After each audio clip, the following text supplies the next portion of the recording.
Bonjour à tous et bienvenue. Aujourd'hui, on démarre avec une matière fascinante, l'anatomie. Alors, c'est quoi l'anatomie?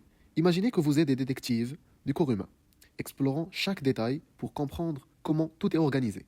Prenons un exemple concret, le cœur.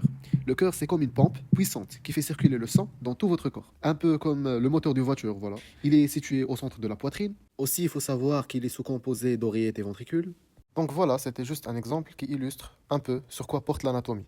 Donc il porte sur la description morphologique des différentes structures et organes d'un système donné. Avant de commencer, il faut savoir que l'anatomie est une vaste discipline qui étudie plusieurs systèmes, notamment le système cardiovasculaire, le système respiratoire, digestif, etc.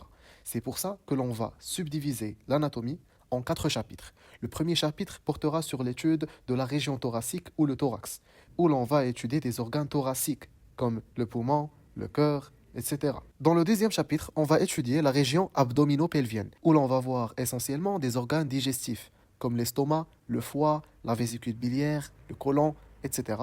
Mais aussi des organes qui ne sont pas digestifs, comme la rate et le rein. La partie pelvienne, pelvis, concerne des organes qui appartiennent à l'appareil génital de l'homme ou de la femme, comme les ovaires, l'utérus, etc. Le troisième chapitre, on va voir le système nerveux, le cerveau, le cervelet, la moelle épinière, etc. Et finalement, le quatrième chapitre qui est un peu plus chargé, qui couvre 3 axes. Premièrement, l'axe ophtalmologique qui s'intéresse à l'anatomie des yeux. Deuxièmement, l'axe maxillofacial qui explore la structure de la face, les muscles de la face, la mâchoire, la bouche, etc. Et finalement, le sphère ORL.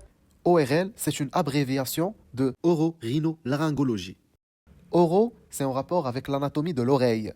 Rhino, le nez et la cavité nasale. Et laryngologie, où l'on va voir l'étude anatomique du larynx et d'autres régions du cou, comme la région carotidienne, susclaviculaire, etc. J'ajoute une petite remarque avant de finir la vidéo. Je sais que certains termes peuvent paraître compliqués au début, mais ne vous inquiétez pas. Il n'est pas nécessaire de tout comprendre maintenant. Concentrez-vous sur le premier chapitre pour l'instant. Les autres chapitres viendront plus tard, Inch'Allah. Prenez votre temps et avancez à votre rythme. Je vous souhaite bonne chance.